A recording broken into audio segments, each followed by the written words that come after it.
And we're live. All right. Thanks for joining us today. Hi, everyone. Before we begin, I wanted to just kind of go over our platform and what we're all about.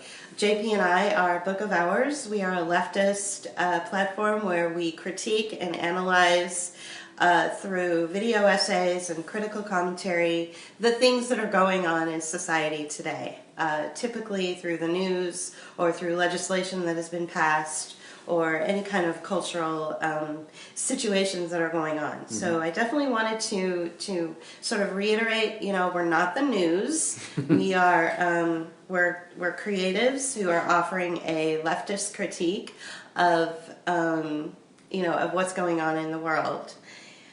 So there's a lot to talk about. Well, so part of this program today, this live cast, we'll be pitching because we're beginning our spring fundraiser. Not yet spring yet, but we're looking to raise some funds. The other thing we want to talk about is the COVID-19 situation and how that affects us in a lot more ways than just health. And if you see me looking down, it's because I'm sharing our live feed onto my Twitter page. Okay. So people will join us. And so we wanted to start out with just kind of a hello and a pitch. And also talk a little bit about what's going on, because the pitch ties into what's going on with us right now. Now, we've had a lot of friends help us this past few weeks, the last month or so. We had a couple crises going on, both health and we had some serious issues with energy, let's say. Our electricity and our gas bill came due. Pardon me. Oh. Speaking of COVID-19, some light just came in through the window. My eyes, I get sun sneezes, so pardon me. And so we want to thank all those people that have donated to us and helped us pay our gas bill so that the heat wouldn't get turned off, our electricity did not get turned off, and we're happy for all that support, and thank you. We have a regular Patreon page that you can subscribe to for as little as $2 a month. And so what we're trying to do is get at least 50 people, that's a goal, to subscribe at the $2 level. And we'd really appreciate that. That would really help us out.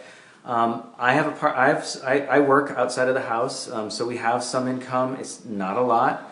Julie has some income. But because we're working artists, what we try to do is focus on our work and the things that we produce, so they.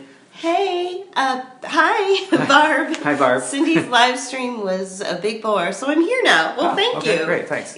So for those who are just tuning in, Barb is our #1 donor. Yeah. So also known as Babette here on Facebook. On Facebook, yeah. So Barb lives in Vancouver. And she has a YouTube channel called Aunt BB, and she does critical analysis of things called color revolutions, and especially with what's going on in China. Mm-hmm. And also she is tied in with Church Dog 42, also known as Scott, in Florida. So the two of them are incredibly supportive. So near Vancouver. So near Vancouver. Just like we say we live in Pittsburgh, but it's literally a 15-minute bus ride outside of downtown Pittsburgh. We are just over the border with the city limits of Pittsburgh. It's just easier for us to say Pittsburgh. Yeah. But so Barb has definitely been our biggest supporter. She's been sharing out our Patreon page diligently. Everyone's on. And she's everyone's aunt, or everyone's aunt. That's amazing. So we really appreciate that. And basically, I don't know if you heard my opening statement, but we're not the news. We offer, critical analysis of things that we've discovered ourselves, things that other people have discovered as well. So you might hear, I know that Barb will probably hear a lot of sort of the repeat of what things that she already knows and she's already discovered. But for some of the people who do follow us, and actually, sometimes they look at our Facebook live feeds later on, so we'll end this and then they'll go back and watch it. Right. And then we'll edit this as well and put it on YouTube. Yeah, so for them, though, a lot of this critical analysis that we repeat is brand new. Like, they've never heard it before. So it's, you know, it's not new to us, but it's new to them. Right. So getting back to just finish up the pitch here. So we want to thank everyone who's helped us this past winter. We're facing a new issue, and that has to do with the closures of lots of things. My job has actually been impacted by the shutdowns and the closures of COVID-19. All schools in Pennsylvania have been closed, and that affects my job directly. So I'm out of work for the next 2 weeks. Unemployment only covers so much. So not only are we pitching, right, exactly. Not only are we pitching just to cover Book of Hours, but we're also pitching to like bring in some money. And Barb, you've contributed plenty, so we're not asking you. We are asking other people out there. So, and so what we want to get into now is like, we don't deny the existence of COVID-19. Right. So we want to put that out there. We don't deny that it's not out there, but we do want to say that the hysteria surrounding it is overblown, and the people believing the hype of what's going on and buying into the hyperbole and the propaganda is off the charts. And what we want to say is that we believe it exists, but we believe it's about as strong as the flu or a common cold. And the reason that there is no cure for COVID-19 is because there's no cure for the common cold as well. Right. You just have to let it go through your system. Now, more people are killed by the flu than this thing has ever done. And we've been living with the flu and the common cold since the beginning of time, since people were people. So let's put this thing into perspective, and let's talk about what's going on and the fuckery that's going on with this goddamn virus. Right. There's a lot of fuckery. I use that term a lot on Twitter, I think. Yeah. So one of the things that I believe is, and I'm sure anybody who would follow us by now would hopefully believe the same, that capitalism and pandemics don't, they don't work together. So they're not compatible. Sorry, we have notes. So capitalism is incompatible with pandemics. So JP's situation is a really excellent one. So as a result of this overblown hype, where I think there's maybe 2 people that are showing symptoms of the coronavirus or COVID-19. I don't even know if they have an official diagnosis. No, in Allegheny County, in the county we live in, suddenly means that every school throughout the entire state has to close for 2 weeks because maybe 2 people in our county, I don't know about the other counties, have shown symptoms of it. So that's different than actually being diagnosed, having a positive diagnosis for the illness. So again, we're living in a capitalist society. It's what, and neoliberalism, it's what the United States is. And so these public schools are incompatible with that. I'm not saying that's a good thing. I'm just kind of putting it out there. This is an incompatible. You can't have, quote, free markets and capitalism and public schools according to the American way of life. It's incompatible. There's no safety net. There's no safety net for him to get paid. You would think that the company, which is worth billions of dollars, would say, because your governor is forcing you to be out of work for 2 weeks, we will still abide by our laws or our rules that we created in our corporate structure, which is that we have to pay you a minimum of 4 hours a day. So even if you worked, only 3.5, we still have to pay you for those 4 hours a day, and we will continue to do that despite the fact that your governor has said that you can't go to work.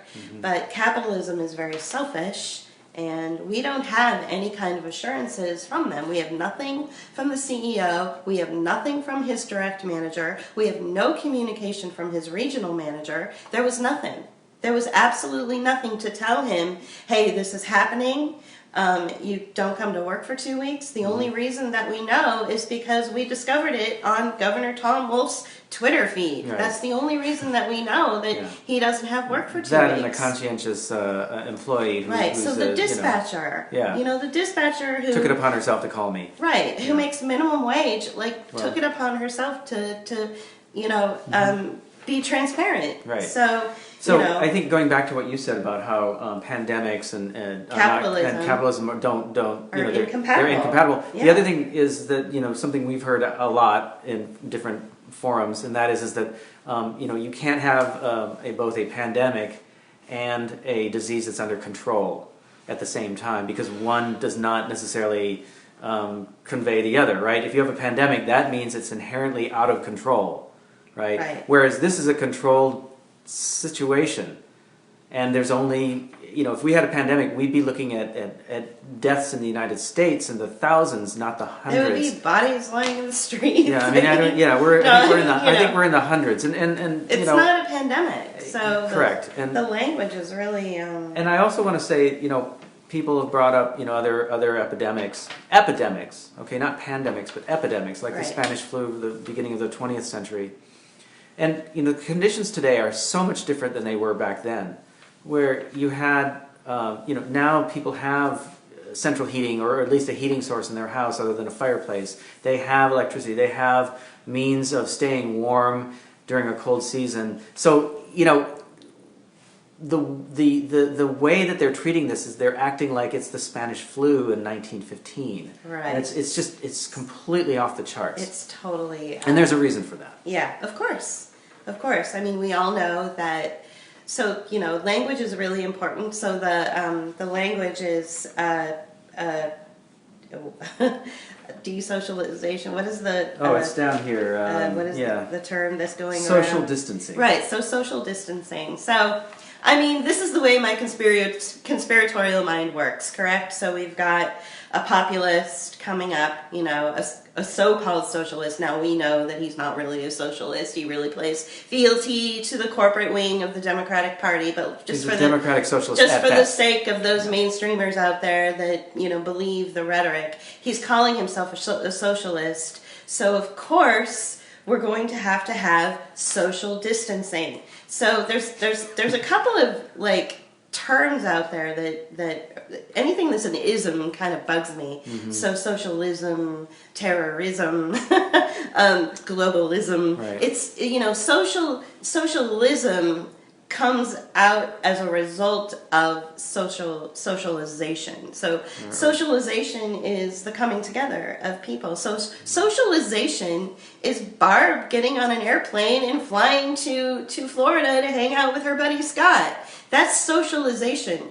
And out of that, through putting their heads together and figuring out a way to make something work for the two of them, I just socialism. Pulled a year out of my ass. What? I just pulled a year out of my ass. I figured it was sometime in the teens, 1918. Okay, thank you for that. We appreciate the correction. We do, actually. We want to make sure we get things right. Again, not the news, but we do our best. So we understand that socialization breeds socialism. Mm-hmm. So globalization may breed globalism. Now, you could choose to disagree with me on that, but it's something that I've been thinking a lot about. And of course, and we're going to go into this in a minute, the people that are behind the COVID-19, the people that are behind the scaremongering and the fear-mongering around this virus, they understand the importance of socialization in society. Mm-hmm. So socialization is going out to eat. Socialization is flying across the country or across, the states, to fly from Vancouver to see your friend in Florida. Meeting friends in like the third space. Like it's getting something together that we talk about, in third spaces, or getting together in people's homes. It's socializing. It's socialization. So you get it. Okay, so out of socialization comes socialism, and we are the United States of a corporatocracy. We cannot have socialism, not at all. So what are they doing? They're keeping people from getting together. They're keeping people from coalescing, from socializing, from experiencing socialization. When you experience socialization and you have groups of people that come together, suddenly you've got these great ideas that come about as a result of that. And those great ideas may lead to socialism, and you can't have that. I think also something we heard on another source was that what the ruling class is looking to do is they don't want an expansion of any markets. What they want is they're moving on from capitalism, from where we are. So moving on from capitalism into something that's just basically them controlling all the money. And we're kind of in the way. And Yes. so by we are in the way. keeping us apart, they're keeping us from bringing new ideas to market, bringing new ideas of innovation, bringing new ideas in ways of working with each other and possibly, or ways of taking those people down. Right. So there's a reason that the people in France with the yellow vests have been True about AMLO, yeah. have been causing so much problems because of all the problems that the state has been giving to the French people. And they don't want us doing that. They don't want us getting together and saying, hey, you know what? That's fucked up. Right. We need to do something about that together. Well, no, that's why they're breaking us apart. And that's why they're creating these terms like social distancing. Like, okay, Yeah. And here's something else that I Really posted on messed up. Facebook a little while ago. It's like, what disease, outbreak, or epidemic have you ever known that has had such wonderful marketing and identity marketing, identity collateral, like a logo and graphic tear sheets that tell you, informational tear sheets that are well designed and have these terms and phrases. Right. And how is it you come up with a term like social distancing? This is corporate speak. Oh, yes. This comes out of comes out of many meetings and testing. It's all corporate, yeah. It's really And that takes time to obvious. do. To those That of us who takes worked in the time to corporate do. world, Right. yeah, it's really Exactly. It's really sick. I come out of the design world, so I see and branding and marketing, and I see this stuff happening, and I'm like, this takes time. This takes people working this stuff out and testing it, and it just doesn't come out of the blue. Right. So, And that's something else that just kind of kills me, because everybody's buying this stuff, buying into this thing like it's real, right. but it's all made up. It's Right. marketing. We are being advertised to. Don't panic in large friendly letters. Right, exactly. I mean, and that's something that some of the local folks around here that are feeling the sting of people reacting to these, to that term social distancing. They really pick up the terminology really quickly. People do in general, and especially people around here and who only follow like mainstream politics and are on a very superficial level with an understanding of the way things work. They're not going to the local bar. They're not going to the local coffee shop. And the local coffee shop and the local bar are announcing on, Facebook, you guys, we need you. We need you to come in and stay and If you're not sick, come on. Come out. Keep us going. Yeah. We need your business. Yeah. In fact, when we're done here, we're probably going to take a walk. Yeah. And scrap some cash together and go get an expensive coffee to help this girl who's got a $300,000 loan that she has to pay off because she opened up a coffee shop a few blocks from here. And it's the one nice thing that we have in this neighborhood, and I would hate to see it go away. Right. And that kind of brings us, in kind of a weird way, kind of segues us into who's behind it, what's going on, Yeah. who benefits from Closing COVID-19, schools, right. who benefits from closing all the schools, who benefits from the coronavirus, who benefits from all this. And you took some notes on that. Mm-hmm. So this obviously comes from Corey Morningstar. She's we're a big supporter of her work because she, a lot like other people that we follow, like Barb or Babette Hammer, who's tuned in today, and also Scott of Church Dog 42, is they just go through who's behind it, who's behind the bullshit, and who benefits from all this. And so we saw, that's something that we discovered Yeah. as well. Or we didn't discover it, but we discovered the person who provided the information. through our research and through Yeah. the things that we watch, Yeah. we've been seeing some of the same things, and we've been making our own, getting our own conclusions as well. We saw a tweet the other day that said basically, within 2 weeks we could see Italy-like situation in the U.S., meaning closing the borders and sealing off the country and putting it into quarantine. The whole country. You know, Can you imagine? and they're already doing it. And they're already doing it state by state, and bit by bit as well. And like the city of Newark, New Jersey. Hoboken. Or Hoboken, was it? Yeah, Hoboken. They have a... Scott talked about it right. this morning. Yeah, so they have a curfew now for 10 p.m. curfew. Now, what does that have to do with a cough? Exactly, the flu. Yeah. Right? What does that have to do with the flu? And you have to ask yourself these questions because so many people are just buying into this stuff. Through our research, we've discovered two distinct factions, okay, that are like kind of behind this or like really pushing this, and this is either business and or military, okay, and so in the business side, the World Health Organization and the World Economic Forum partnered to create something called the task force, or a task force called COVID Action Platform. And we believe that they're responsible, not the result of COVID-19. Right. So they're responsible for the hype and the manipulation and the scare behind this. Don't panic. Don't panic. Behind this, as opposed to being the result of. So it's not a task force that was created because of COVID-19. It is responsible for this hype, not for the disease itself, but for pushing it out there and making everybody scared and making it so that public officials and celebrities have to go along with the narrative in order to keep their careers. Our governor probably wouldn't have done anything if the pressure out there wasn't so great politically for him to say, oh, well, I need to watch my ass.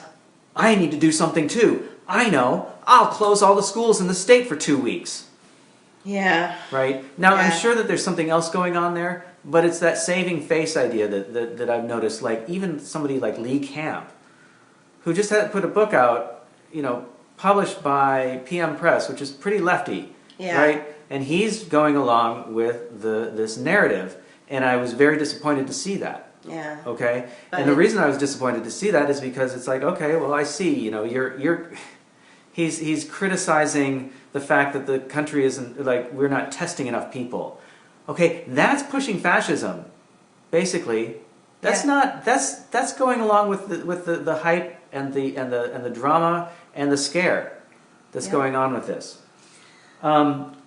So the action platform, the COVID action platform, its members are like over 200 corporate members, and they're all made up of the World Economic Forum. Members include tech companies like Alphabet, which is also known as Google. Well, it's the parent company of Google. Hewlett Packard and Nasdaq, which is the tech index in Wall Street. Health insurer Kaiser Permanente, which I used to have my health insurance through them. Bank of America. Auto manufacturer VW, and consulting Deloitte, right? So they're just a number of corporations that are the members, this 200 plus membership. The task force was created to raise $12 million to create a COVID vaccine and $10 billion to distribute it. $2 million. $2 million? Yeah. $2 billion? $2 billion? $2 billion. It was $1 billion. Oh, okay. 12 million, and I thought it was 10 billion to distribute. Okay. And they're working with the WHO to distribute this vaccine. So they want the money to create the vaccine, and then they want double the money, it seems, to distribute the vaccine. Right. So this tells us that vaccines are coming, that they're on the way. And the result is it's corporate hegemony. Yeah. They working with various states like Denmark, Italy, to basically end the United States and whoever, Korea, wherever, to basically strip people of their human and civil rights, close the borders, close down places where the third spaces where people meet, close down sporting events, close down everything that's cultural and that makes the world a decent place for people to live with all the drudgery that capitalism creates. Right. And another aspect to COVID-19 is that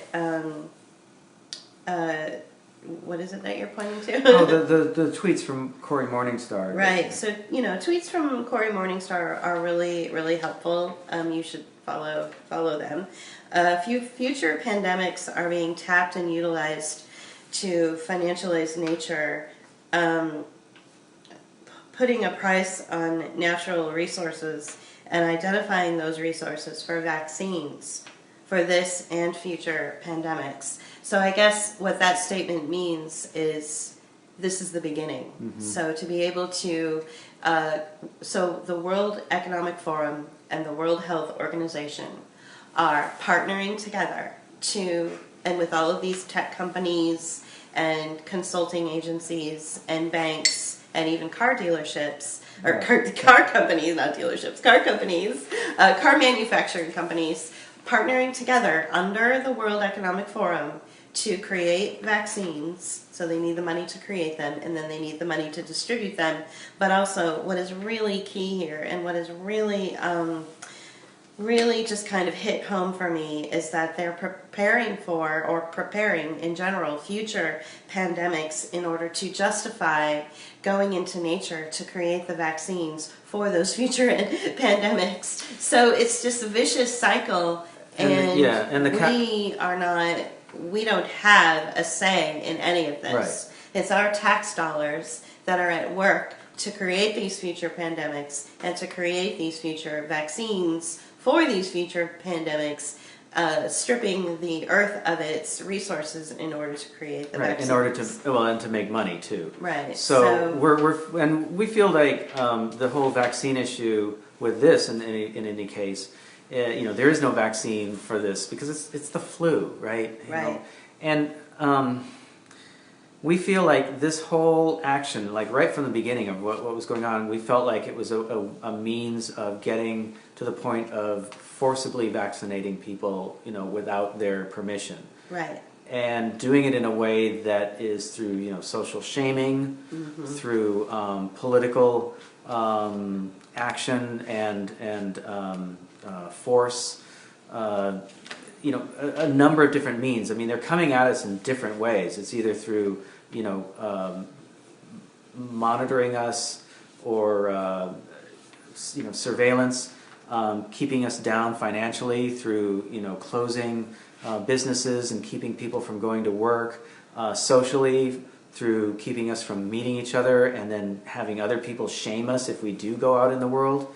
Yeah. And so all these different ways of keeping us in line, and then saying, well, if you exhibit any sort of symptoms, then you will have to be tested.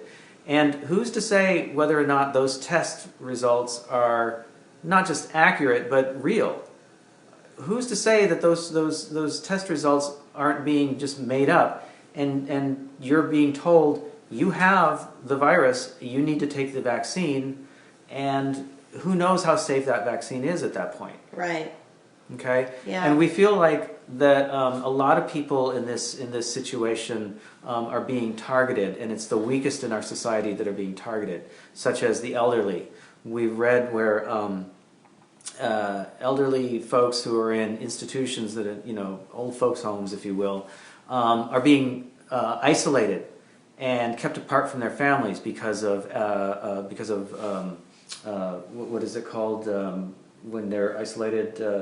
Quarantine. Quarantine, right? Yeah. So they're under quarantine, and they're not allowed to see their families. And these connections are really important for these people because it's very isolating. It's very hard living in those kinds of institutions in the first place. So without your family, and if you depend on that visit, and you can't have that, that's a way to kill those people even quicker.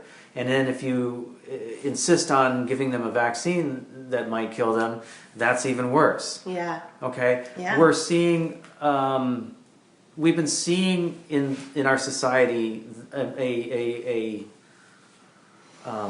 prevalence to attack the most vulnerable in our society, people of color, the marginalized people, right, and people who are disabled or immunosuppressed, right. or whatever the case may be.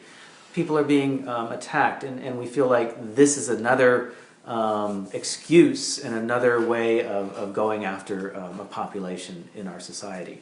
Yeah. The faction, so that's the corporate faction that's behind COVID-19, and then there's also a military wing of it as well. And so, speaking sort of, philosophically about like the military part of it, I learned a lot from watching Church Dog 42's channel about, some of the agencies that are behind all of this. And the two agencies that he mentioned were the National Center for Medical Intelligence and the DIA, which is the Defense Intelligence Agency, and they're partnering together, thinning the herd. It feels like it. Yeah, it does feel like it. It really that. does. Yeah, it feels like they're thinning the herd. And then before that, she said something, anyone in Italy who's over 80 and has COVID-19 won't be treated. So, wow. Wow, that's messed up. So... That's like not treating somebody for the flu, right? Or pneumonia, right? Which is it's the same thing, basically. It's the same type of virus. Yeah, it's an iteration of that. Right. So, I think that what struck me though in listening to him give this information out there to show that these two agencies are behind it. How similar it was to, the whole war on terror back during the 9/11 Reichstag moment that we had. So the National Center for Medical Intelligence kind of sounds like, like it's picking up the same kind of,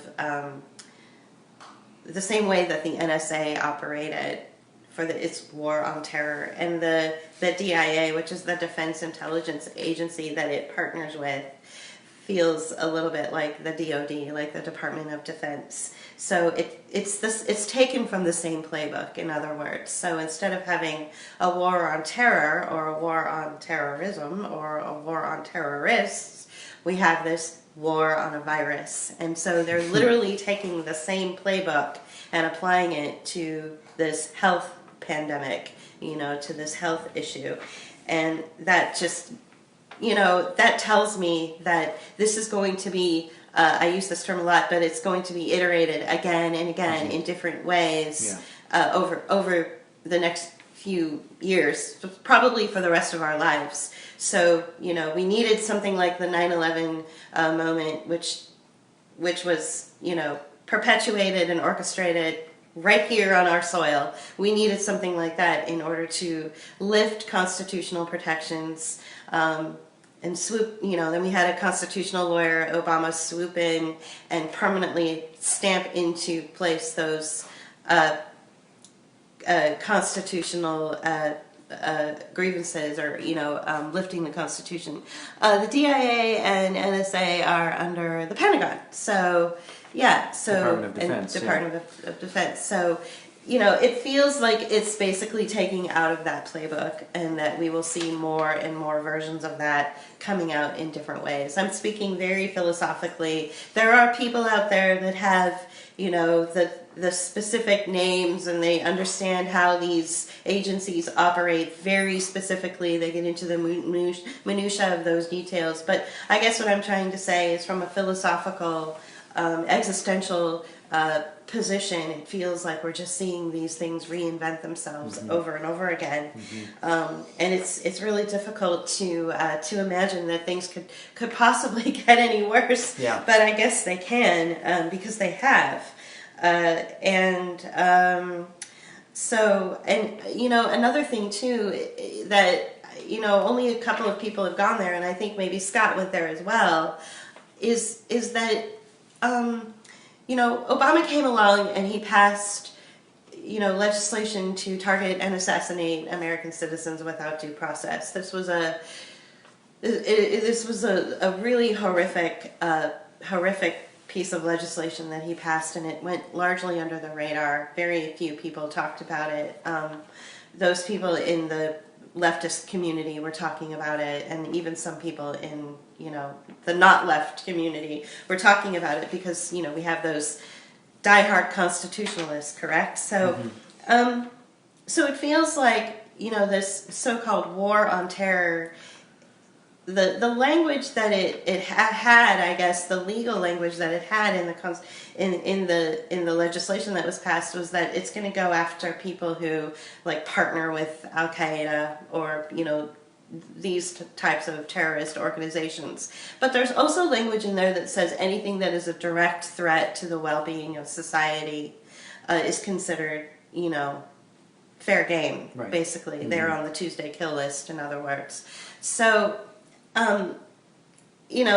This coronavirus falls under that purview. It falls under that category. I'm not a lawyer. I'm not a constitutionalist. But it's a threat It's a threat to the well-being of society. Right. Or they're saying that it is. It's not really, but anything that they deem is a threat to the well-being and the health of American society is considered fair game. Right. So. If we look at these, if we look at this legislation, which is a slap in the face to constitutional protections, targeting and assassinating American citizens without due process, we're looking at, and then we're also looking at something, that he just talked about, where the World Economic Forum and the World Health Organization are partnering together to create these, giant vaccination policies. It feels like we're basically sitting ducks, and I'm not an alarmist. I don't walk around my neighborhood going, "Oh my God, the sky is falling." I try not to be an alarmist, but I'm also I try to be very aware of what's happening in our world, and I'm not a Pollyanna, and I'm not a what's that term that we use to sort of make fun of West Coast people, San Franciscans especially, toxic positivity. Yeah. We're not toxic positivity types either, but we're also not, alarmists. It just feels like this is where that is going, like militarily. Mm-hmm. And it's something that Julie pointed out to me the other morning, was, a few years ago, 4 or 5 years ago, I said to her, "Oh yeah. It feels like we're all being compressed." Yeah. Be aware, not afraid. Yeah. So it feels like, and the sun has just shifted. So that's the sun. So our light got a little hot in here. It feels like we're all being compressed. And last night I was like, it feels like we're being cornered more and more, and it's like cornered, the same like sort of feeling. An animal into a corner. Right, exactly. And by compressed I meant, we more and more is getting taken away from our essence, our personal being, and who we are as a people and a society and as individuals as well. And she reminded me of that the other day, and I was like, wow, you're right, and this. So this was back in 2014. He said this. Yeah, 14 or 15. Yeah, I forget. It was a long time ago that he said it. And the other day I said, this also feels, like it's like a very personal thing. Like things are being done to us personally, but it's constantly. But it's not. But it's designed to feel that way. And so if you're out there feeling like, what is going on? What's happening? Why is this going on? And I hear this all the time from the people who I work with and people I see. Locals who are really not understanding. They're not at all. And oh my goodness. But here's something that's really interesting. They really don't get it. The kids that I drive, so I drive a school bus. So the kids that I drive, the 5-year-olds, the 6-year-olds, whatever, they're kindergartners, were asking me very, very good questions that I couldn't answer to them because they wouldn't understand it. They just, I'll use big words in the van, and they will ask me what they mean, and I'll tell them what they mean, or they'll use a word that they didn't understand. Like the one girl said, "That's pathetic," and I said, "Do you know what that actually means?" What that means? How can a 5-year-old use the word? Exactly. Pathetic? I think they pick it up from media, from cartoons and stuff. But so. They were asking me questions that were that the adults aren't asking. I guess is my point.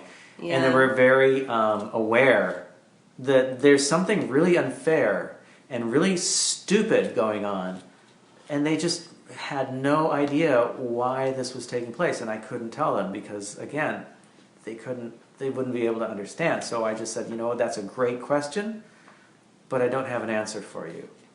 Yeah. And that's how I feel like I need to talk to the people around here in this community as well. It's like, that's a great question, I don't have an answer for you. But, you know, we do have an answer. This is what we're talking about. Yeah, we're using this platform to try to relay some of the stuff that we've learned by listening to Barb and watching Skype and other, you know, people that tend to go down that road. And speaking of platform, I want to put another little pitch in here. So we're doing our spring fundraiser.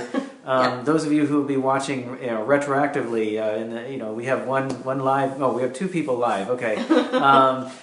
Yeah, great audience. I mean, thank you for joining us. Well, we'll get more. But we'll get more people watching this later. So I just want to say, you know, please, we are artists. We're working artists. We work in video. We're not the news. We're not the news. We work in video essay format. Generally, we generally do not do live things anymore together because it's just for one reason or another. Yeah. But we do want to go out and say hi to people. We get people's attention when we do these things, and so we want to reach out and say hi, thank you for watching and being part of this community on our Facebook and our YouTube channels. But we need your help right now. You can go to our Patreon page. It's in the show notes. And you can contribute to for as little as $2 a month, and if we get 50 people, that makes a big difference for us. Okay? Yeah. Pitch over. $2 a month, you know, 50 people would make a big difference. Yeah. But there's a couple of things that, and I also wanted to just kind of reiterate who we are. So, socialists, right? So we are libertarian socialists. Yeah, but we don't like to use the word libertarian. No, but what that entails is... and there's so many libertarian socialists out there that call themselves libertarian socialists, but they're more of the libertarian part than the actual socialist part. So it's becoming... that term is becoming really, really... so we could just go back to the anarchist term. Yeah. And we're basically black flag anarchists. I would say somewhat, you know, anarcho-communist, but, you know, I would say, you know, pretty much just anarchists. Right. So we're not against government. Well, I am. You are. I guess he is more than I am. But so the point is that I think don't believe in hierarchies, you know. Yeah. So hierarchies that are against people, hierarchies that hurt people, we're against. Hierarchies that are in place as for social safety nets. I mean, come on, you cannot be critical of the post office. You cannot be critical of the Medicare that I get. But you know, so I mean, come on. So you know what we talk about is and Colin Ward, our namesake of this post, he's an author. He talked about anarchy as being the philosophy of organization, and you know, you can have people coming together and agreeing and setting rules and boundaries to live with each other and create these services for one another without voting for representatives to do those things for you, right? Or a government to do those things for you. You can do them for yourselves. And now, you know, we are also practical people, and a lot of anarchists that I know are practical people, and so you know, I think the real ones. The other way of looking at it is that, you know, we're not looking for revolution necessarily. I believe that the revolution is actually happening to us, and it's being brought about by these people, and we are seeing possibly the end of civilization as we know it. But it's not because anarchists caused it. It's because the capitalists and the ruling class have caused it and brought it on us. So the way that we look at it is we will create a new society in the hollowed out shell of what came before. That seems fair. And we're trying to practice what we preach. So we do a lot of... Yeah, so that's exactly where I was going to go. I believe in people. Mm-hmm. So that's exactly where I was going to go, actually. So, you know, on the same page here, Barb. Practice what we preach. Practice what we preach, connecting with people, socialization, okay? Socialization of communities is absolutely integral to the growth of a society. To splinter that up and to keep the socialization from happening is absolutely aberrant for the rules that are coming down fast and furious throughout the globe, and it's it's not just the United States. It's global. To de-socialize people and to bandy about this term, social distance. Social distancing. Make sure you social distance from people because you want to be safe. That's the equivalent of forcing people into isolation. Mm-hmm. I mean, Jeff Kay, who has contributed a few dollars here and there to our PayPal page because he believes in the cause. Mm-hmm. He was my former therapist for years, and I was really lucky to have him because he worked with victims of Guantanamo Bay who were terribly, terribly traumatized and affected by the desocializing. The torture that they received through whether it was physical torture or even mental torture was nothing compared to being isolated. It was nothing compared to the forced isolation that they went through.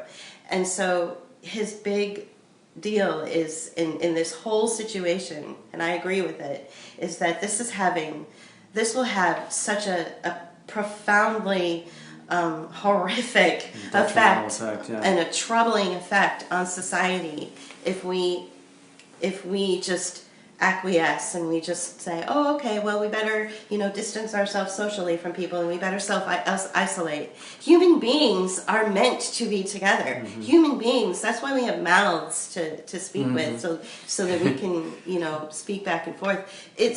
And so the believing in the people thing, of course, I mean, that's ultimately where we stand.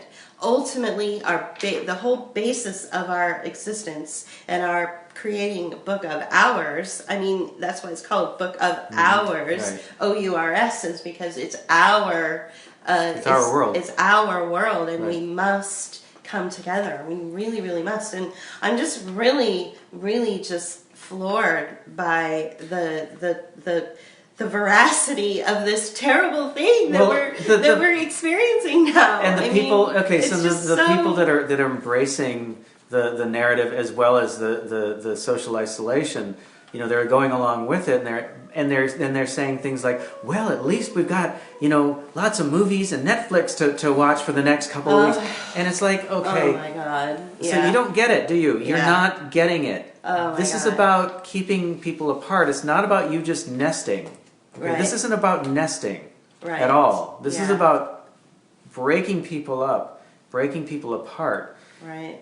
Do you want to talk a little bit about your experiences as a child? Oh yeah. Okay. And in your isolating. Mm-hmm. Go ahead. So when I was so I have an autoimmune illness, and when I was a kid, my brother was born, and as a toddler, he came down with chickenpox. So I was being treated at Stanford Children's Hospital, and I was around a lot of vulnerable children, kids with MS, kids with cancer.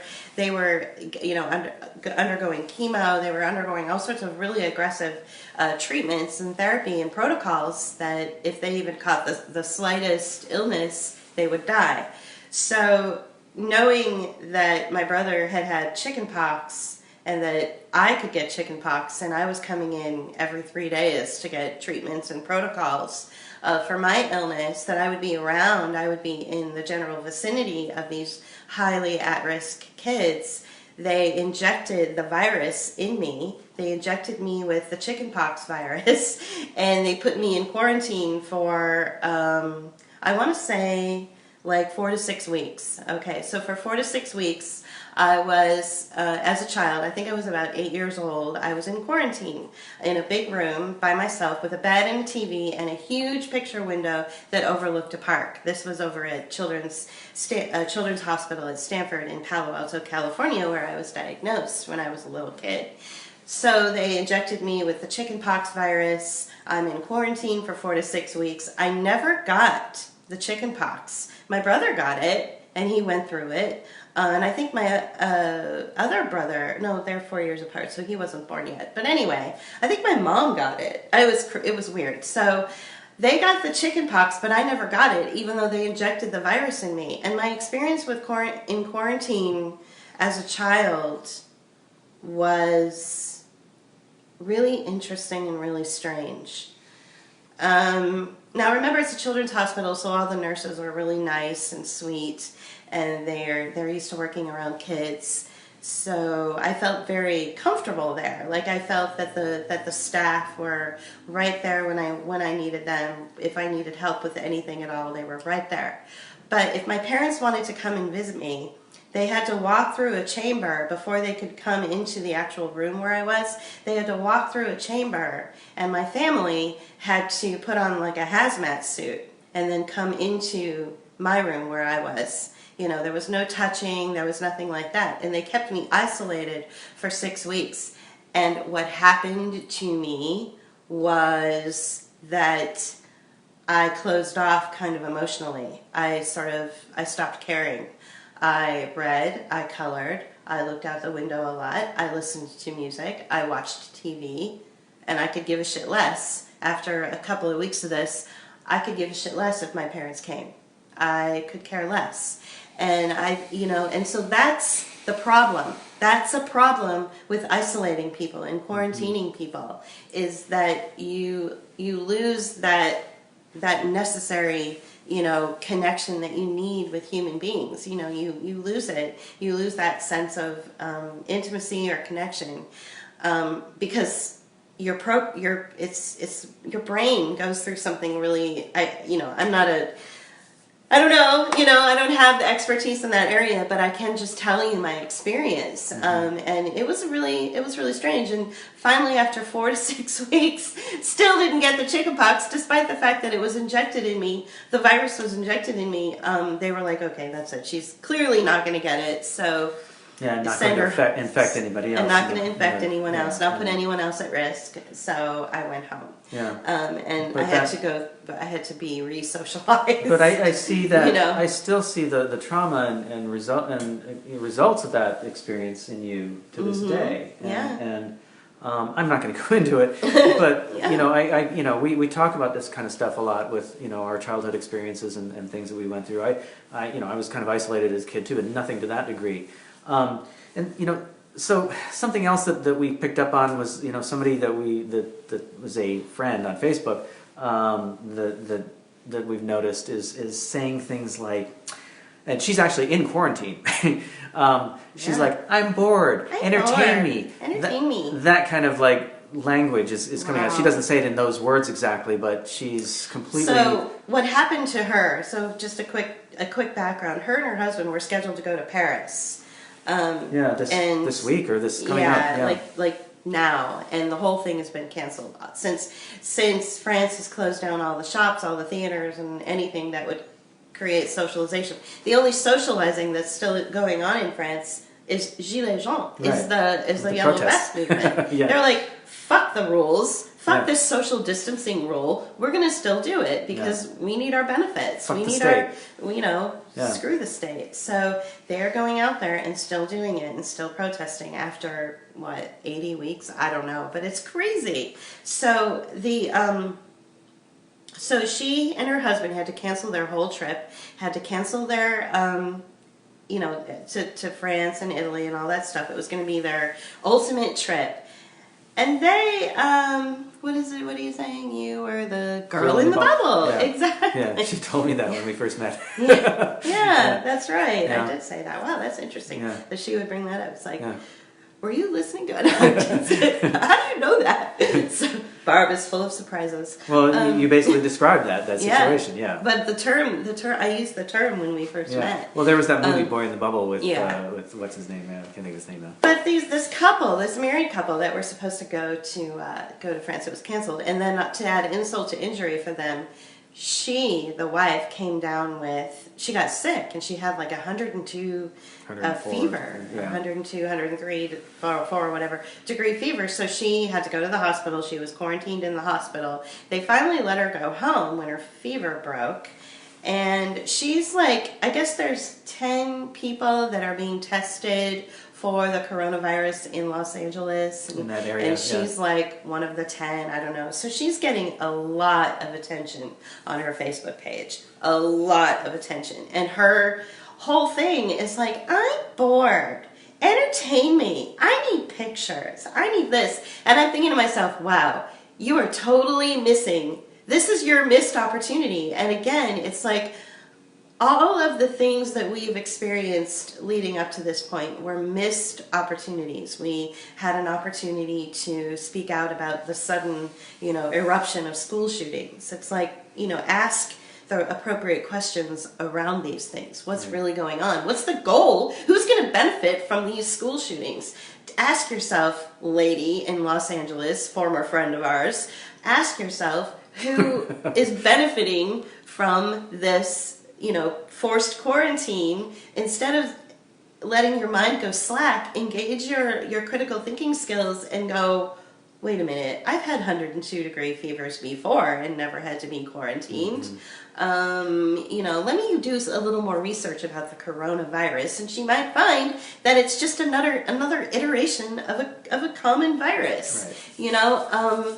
So it's just this selfish individualism that I'm seeing coming out as a result of the social distancing rule. I think rule. that was designed into that whole movement, right? It's really I think it really was. It's like, you go to other countries, especially Latin American countries, especially countries like Venezuela or countries like Cuba or even Italy, and people talk about everything. They talk, and Pittsburgh's like this a little bit too, except they don't talk about anything important. They'll go on and on and on and on and on about they'll tell you the dumbest things, or even just their life story the last 10 days. But then, I know. But then they don't understand, politics or anything like that. But people in other countries, in these, more socialist-minded countries, they actually do. They actually talk about who's in office and what kind of legislation is being passed and how it affects them personally and how it affects their neighbors.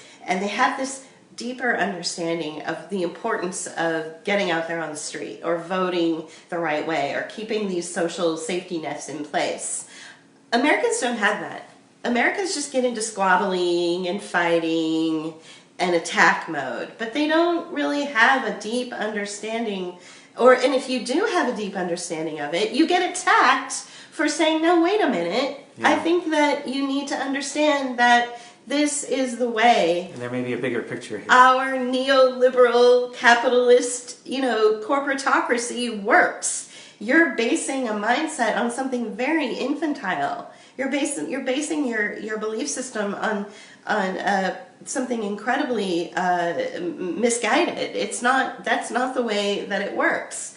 And so I think that people in other countries have a deeper understanding of that, but we've been programmed to be selfishly individualistic. We've been programmed to be, the free markets, let's take advantage of this.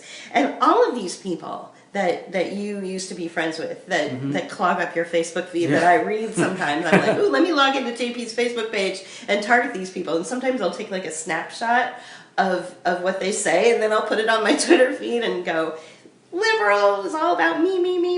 And that's how they are. They're all about me. What is she? They have to deal with the reality of the sanctions, though. Yeah, so right, exactly.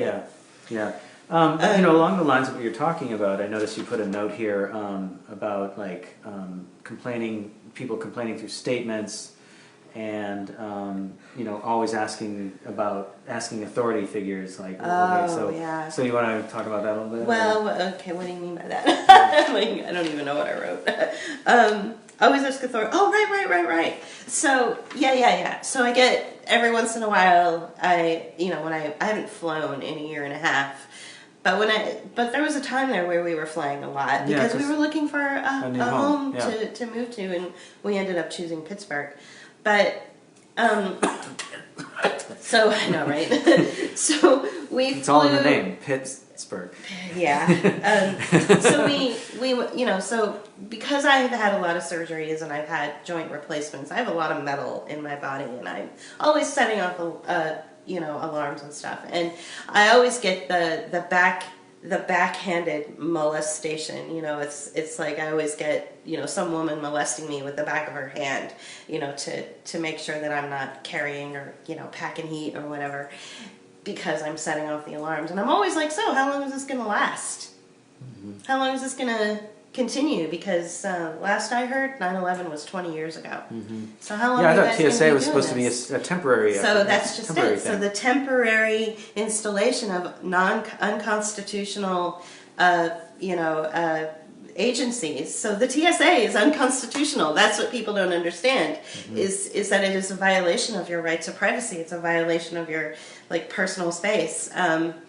And so I'm like, so how long is this going to last? Because it's unconstitutional, and so that's what I'm trying to say.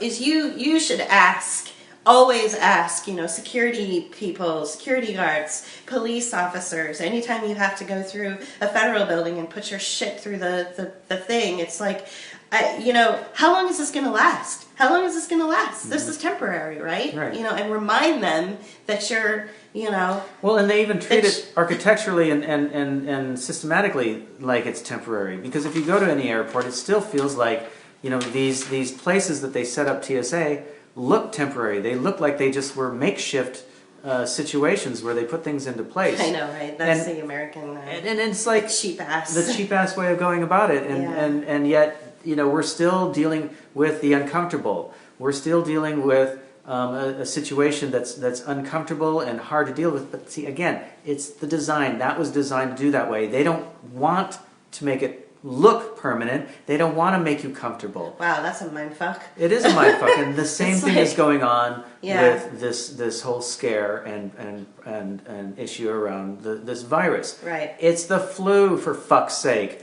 and they're treating it like it's the bubonic plague, or whatever. And we've had other issues, we've had other epidemics that are far greater and far more important. The AIDS epidemic and the opioid crisis. I know. And more people are killed on the road in auto collisions than anything, I think, in that kills people in our country. Yeah. And you yet, name it. I mean, and yet they don't. We haven't banned it. cars. I know, right? and we spend so much money on infrastructure for cars and cars themselves, and people spend a lot of money on their cars.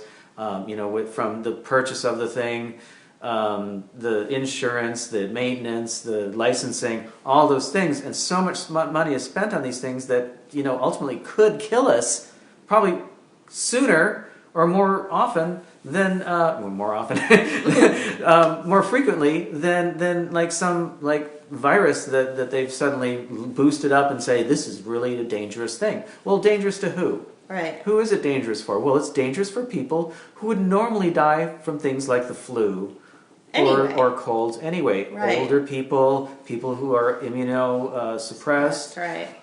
And surprisingly it's not children, and yet we've closed schools. And so it's another weird thing that we've been seeing as well is you have these contradictory ideas going on that people are holding at the same time. Children are less likely to be contracted because they haven't developed whatever, and yet we're closing the schools so that the children don't gather together because they might give each other the virus. But wait a minute, they don't get it. So what's going on here? So it's this mindfuckery that's going on in this contradictory language that gets people confused and going along with the program. Right. And that's the whole point. The same thing goes with airports and TSA. It looks like it's temporary, but it's not. It's permanent, and it's going to be there for as long as we're a country. Right. So we have a lot of these. So you go along with the program because it's okay. They're just doing it for now. Right. No, they're not. They've been doing it for the last 20 years. It's never temporary, and I think that's the thing that a lot of people don't understand. It's like this is the new normal. So. This thing with you being told, the governor of Pennsylvania basically said, all schools are closed for 2 weeks, and which means he's out of a job and he's not union protected, and his company isn't going to pay him. It seems. I mean, we're hoping that they do, but it doesn't seem like they are. They didn't even make a formal announcement to their employees. That's what a lot of people don't understand. Is we have friends who work in the corporate world that are like, oh yeah, well I'm off for 2 weeks and my company is just going to scratch out my pay anyway, or I'm covered in a union. Right. He doesn't have that protection. Right. So it's really. Anyway. And we don't feel like, we feel like it could be that this is going to be a permanent thing. I mean, Exactly. this could very well be a permanent thing. My feelings about it is that 2 weeks is going to come, and the reason I say this is because of something that Scott said in his video, which just like hit me like a ton of bricks. So during these Pentagon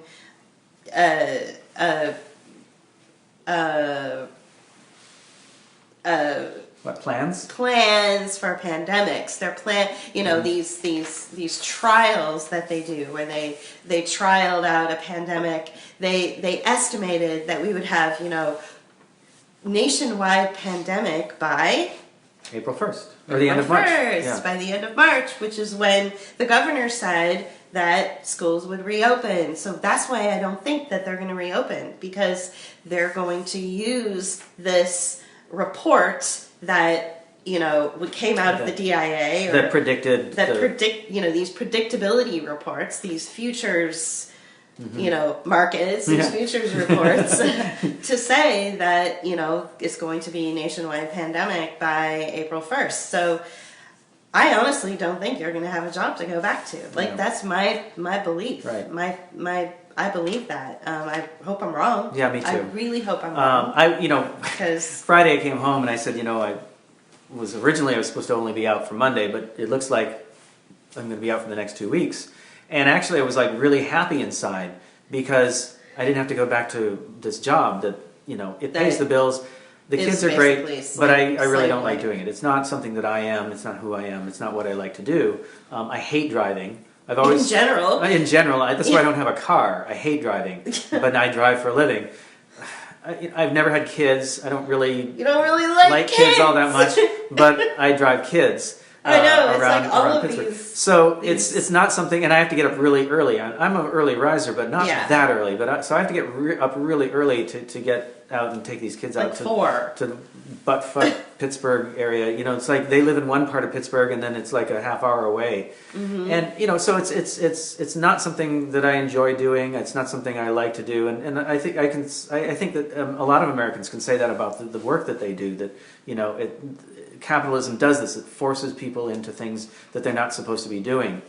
And so what I guess I'm getting to is this is a good thing and it's a bad thing. It's a good thing because I don't have to do this anymore. It's a bad thing because I don't know how I'm going to make any money. Yeah. So this is where we come into the pitch. Well, we are actually working artists. Okay? We're looking for... So far we have Barb. Yeah. Who's done enough.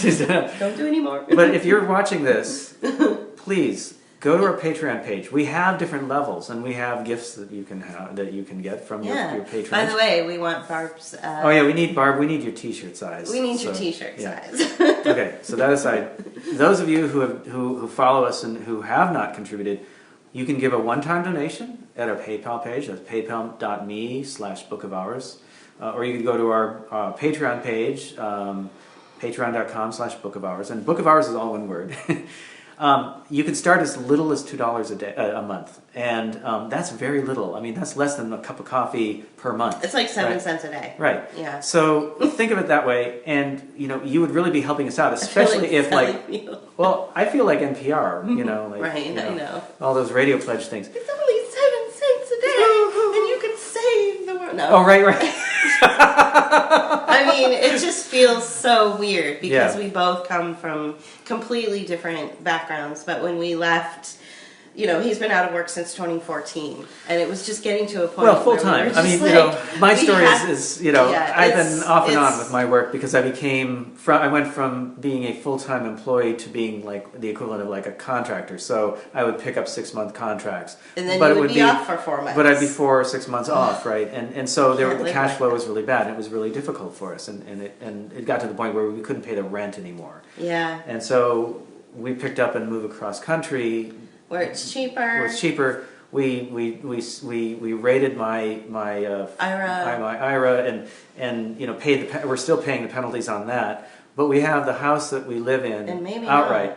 I know, right? It's like, oh, really? You're going to take away my autonomy? You're going to take away my freedom of movement? Really? So we've been right, exactly. So I feel like like I said earlier, like we feel compressed Now they're even taking my shit-ass job away from me that hardly pays anything. It barely pays the bills. Right. Right? So now I can't even drive a bus. Right.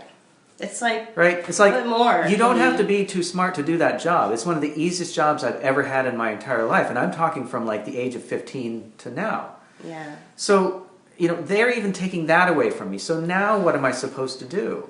Right? And there's a lot of people out there who don't have the same education or intellectual level that we have that are feeling the same pinch. And so this is a very bad thing that's going on, and they're doing this to us on purpose. Right, exactly. All of us. Yeah. It's been quite an interesting ride, going from my hometown, my home area of San Francisco, California, and just being, just assuming that that's where I was going to live the rest of my life, to this shit-ass town where, it's like people don't give a shit. People don't give a shit. Well, we have a lot of different issues going on. And so much corruption. There's corruption in there's the corruption political, everywhere. but there's like serious like mob-like corruption that goes on in the local government. Yeah. And then there are people that are walking around who have been, really unemployable for decades. It's generational. Or it's generational, and people who have, were part of the opioid crisis and are still dealing with addiction issues. I've said to Elizabeth, oh my God, I'm so sorry. I've said to Julie, and people, she's from Pennsylvania, people from, that I see people around here. Elizabeth's from Pennsylvania. Elizabeth's from Pennsylvania, yeah. Another woman. Another person that's from my past. But some of the people that walk around our house, I said that they look like they are grazing animals, and I'm not insulting them. I'm not like putting them down. I'm just saying they look lost. And they're lost because they have nothing to look towards here. Wow. The economy here has been sucky for a long time because of NAFTA, and it's and the corruption in the politicos who have no vision to improve the lives of the people who live here. So we have crumbling infrastructure, we have opioid epidemics, we have lack of work, a lack of opportunity.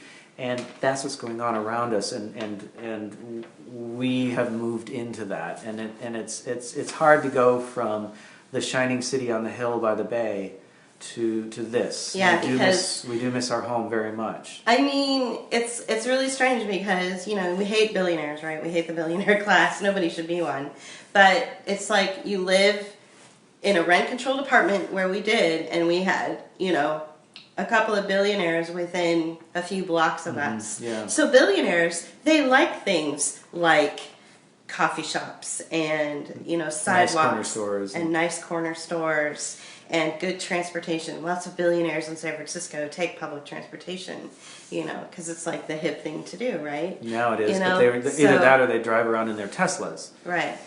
So it's like you got the rewards of living in your rent-controlled apartment, so close to that, to that money, because, the politicos and the legislative bodies in place, they want to make sure that the billionaires who are paying all these taxes are happy, so they build out the nice coffee shops and the nice organic corner markets. And I saw how... And, the nice infrastructure. Right, and I saw how their influx into the city made a difference, because I watched the neighborhood that I lived in for 20 years go from a little bit above where we are now in terms of infrastructure and blight to like one of the nicest neighborhoods and the most sought after neighborhoods in the city, in fact the country. Maybe the country. And so it was a weird thing to watch, and especially in the last 15 years. Yeah.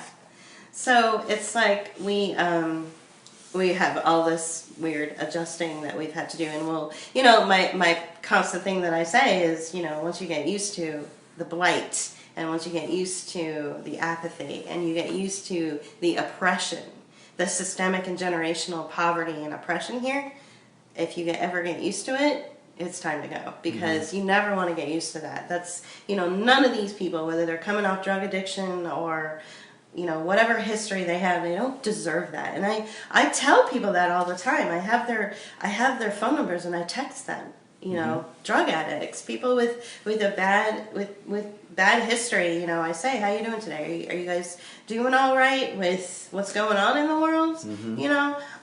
Because no one's ever told them that they don't deserve anything that's better than what they have. That's better than this. Yeah. You know, they can't even imagine. And that's the other thing you know? about this area, Pittsburgh especially. It's very insular. There's very few people who get out of their neighborhoods, let alone out of the state or the country. And there's people who live in certain neighborhoods who have never been out of those neighborhoods. And you'll find, it's funny, as a person who drives, I'll ask some other locals, like, well, have you ever been over to this neighborhood? Have you been to they're like, no, I've never been there before. And they're from here. And they're from here, and I've been there because of my job. And they're like, And some of the other drivers who grew up here are just as in the dark with navigating the Pittsburgh metropolitan area as I am. Yeah. As somebody who's only lived here a year and a half, I'm almost more savvy in some ways than they are. I use the device to help me get around, and it's necessary. And even though my company forbids it, I use it. Because there's just no way that I'm going to find my way around this city, which is crazy. How else are you going to know? It's like roads that were created by basically cow paths around hills.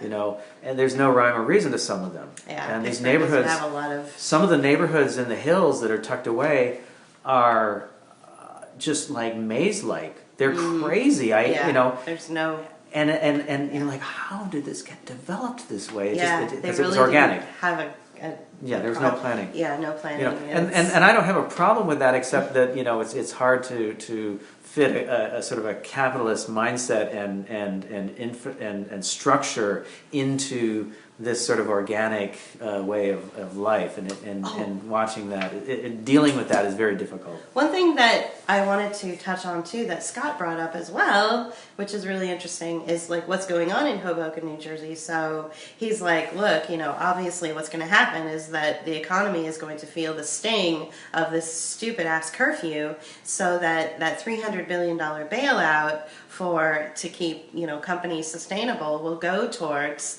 like the TGI Fridays and the corporate restaurants and bars, squeezing out the little guy, pushing out the little guy. And I would even say that it's going to go to the CEOs of those corporations, not necessarily the franchises. Right. That's my feeling about that too. But that's something that we see not only with this coronavirus and then this forced curfew and all that stuff when we look at Hoboken, and I think there's a couple of other cities that are doing it too, or other towns.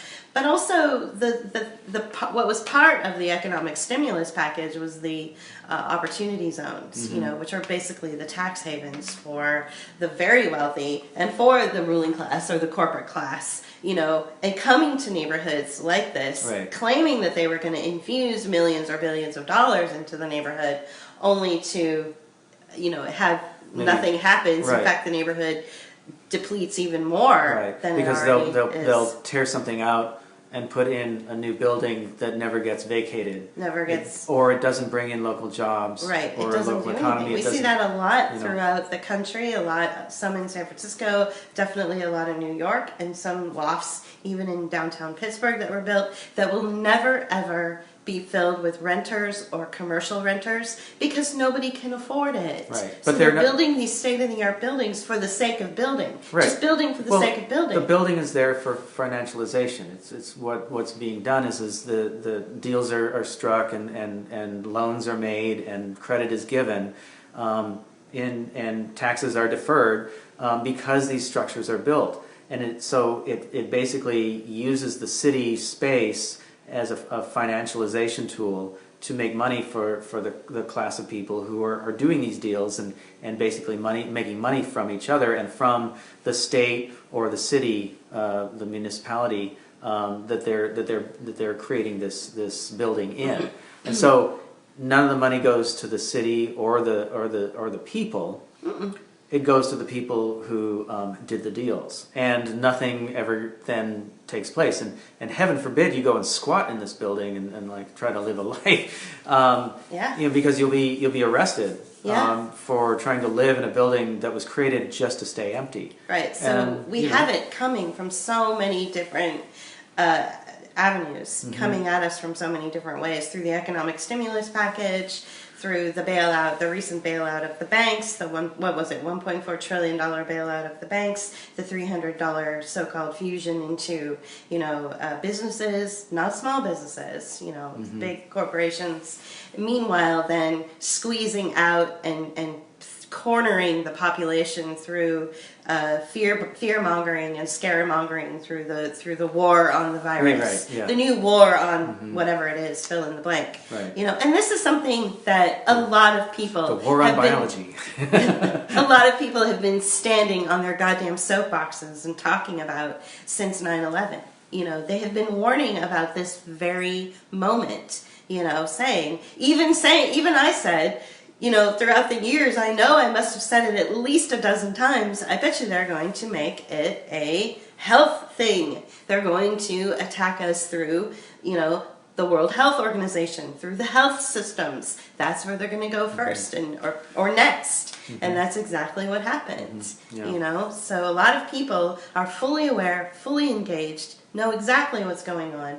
And we're just describing it as it happens. And then there are those, like the liberals out there, that are like, what's happening? It's like, weren't you paying attention when we lost our constitutional protections and our civil liberties through Obama? No, because they liked Obama, and Obama did all the cute things like, make googly faces of little babies on the cover of the New York Times. Right. And he did all, he was smooth and he talked nice and he was a good orator and he provided hope and change.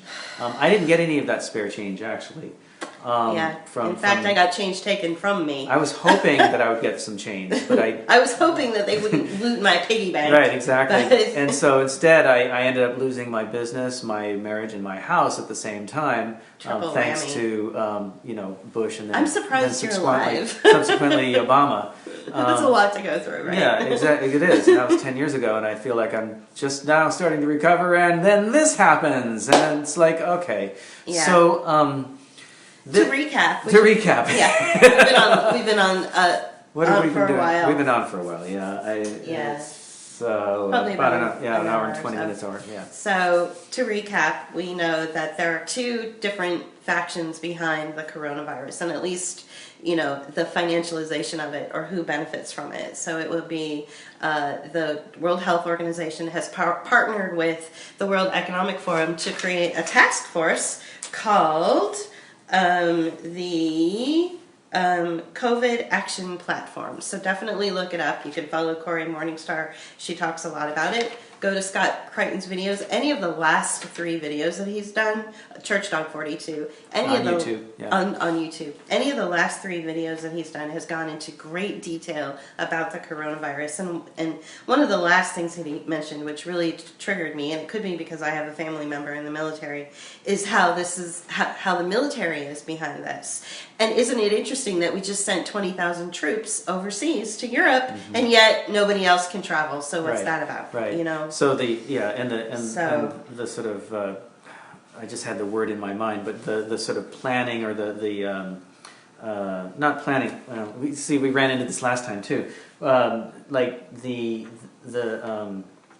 thinking around like the virus and its possible. results and coming to the conclusion that we'll reach pandemic situations. So the trials that they run, yeah. They run trials. They run trials to give you estimates of what they suspect, and they suspect that through their trials that it's going to go beyond the end of March. So the 2 organizations that I had never heard of before are the DIA and the NCMI. So the DIA is the Defense Intelligence Agency, and the National Center for Medical Intelligence. 2 organizations I've never heard of before, but they're going to be significant in our lives. Yeah, very significant in our lives, and they're operating similarly. They're taking a playbook out of the whole 9/11 war on terror thing. So you can definitely take a look at his videos. He goes into way more detail. He's much better explaining about it than I could ever be.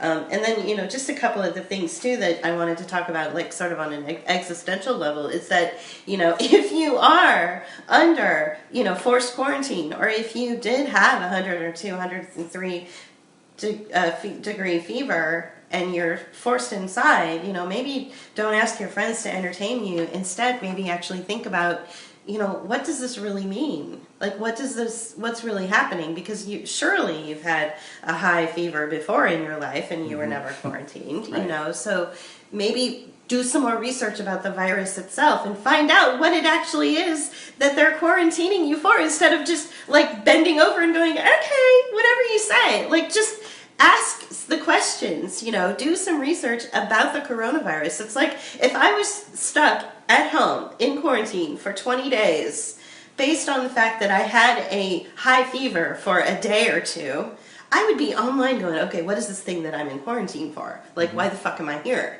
What is this about? And I would learn that it's just another iteration of a basic virus that we all get anyway. And I think what I was trying to get to, and along those same lines, in this Sorry. wrap up, is that a lot of people who have never been affected. It's good to stay home if you're sick with anything. Well, yeah, that's true. Well, yeah. Yeah, I mean, But the point But is, she's that, not sick anymore. Yeah. She's fine. Well, she's just the point is that a lot of the people that are not getting it and that are asking these questions, maybe the wrong questions, or complaining about the wrong things, have never been really affected by policies by Bush, by Obama, or by Trump. And it's only now that they're starting to feel the compression that I was talking about before. And this is a compression that I feel like I felt my entire life, and I think you do too. Yeah. We feel like we have never really had, and it's partly because we're not privileged. We're not privileged. It's partly because we're not privileged. I think it's also partly because we are creative people that are trying to live in a society that doesn't value that, and it's we've been affected by it, so we are looking at it in a much different way than a lot of people that are just now starting to get affected by all this. Yeah, it's just, Barb, it's I get it. If she's not feeling well, she should stay at home. I totally get it. But she's fine now. She's not sick anymore, but she's forced into this quarantine until they come back with her results.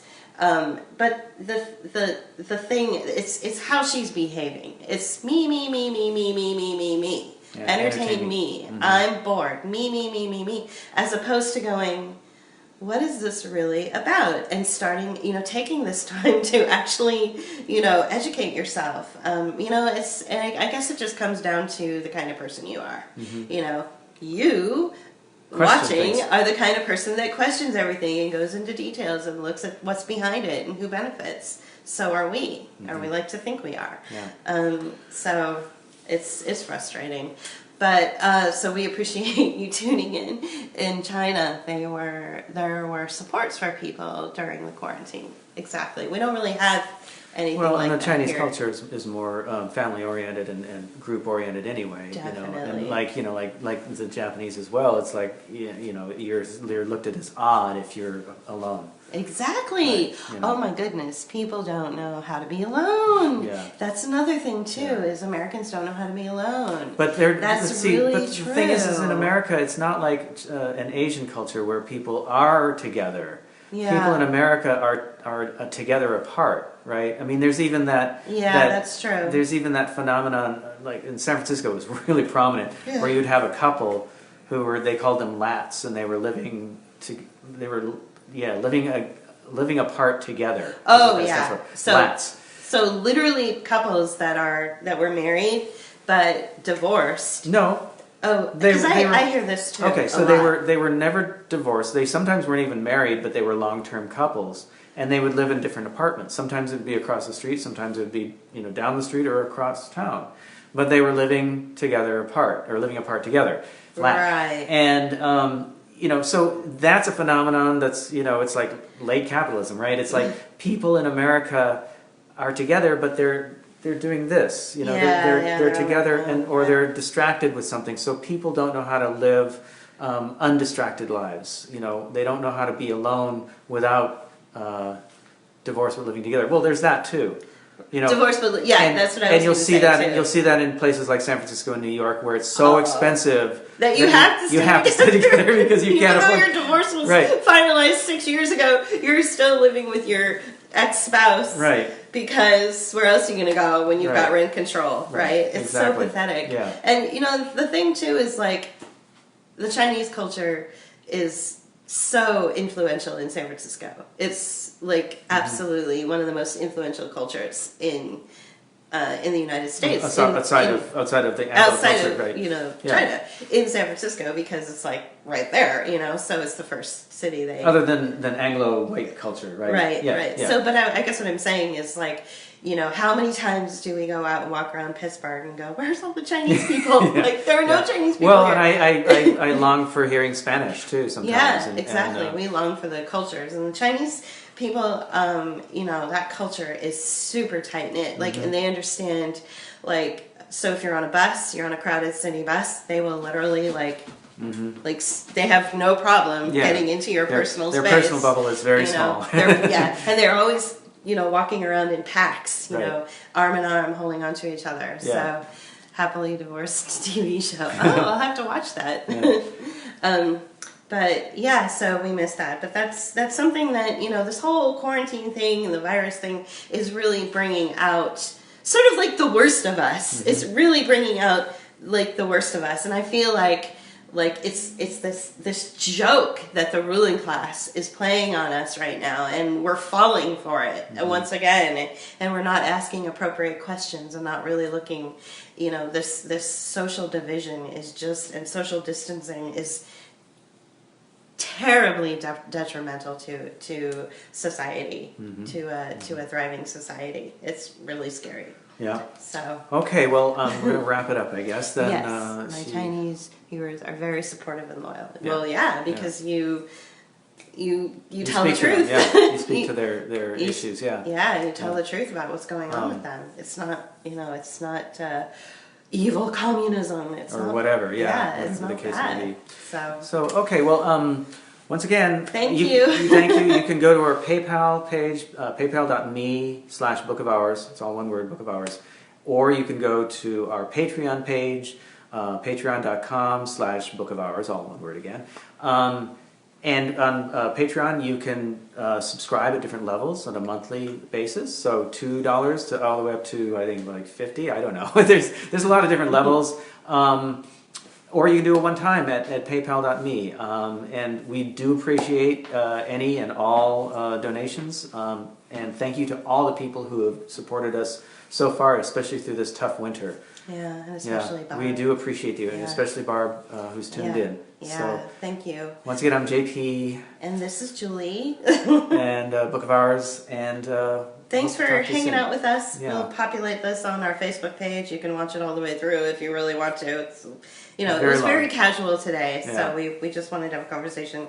I think what we'll do is make it into a YouTube video. We have a YouTube platform as well, which I would like to get more subscribers somehow, if we could, but whatever. We'll try to boost that. Okay. Yeah. We're also on Vimeo too, so you can see us there as well. Yeah. All right. Well, thank you. Thank you, Barb. Take care. Bye, Barb. Let people know how things are going. Will do. Thank you. Thank you. Yeah, will do. Bye-bye. Bye. Thank you for watching. Please hit the like button and subscribe to our channel. If you really like our work, you can help support us on a regular basis by going to patreon.com/Book of Hours. For as little as $2 a month, you can sustain us and keep us working. You can also make a one-time donation at paypal.me/Book of Hours. Thank you.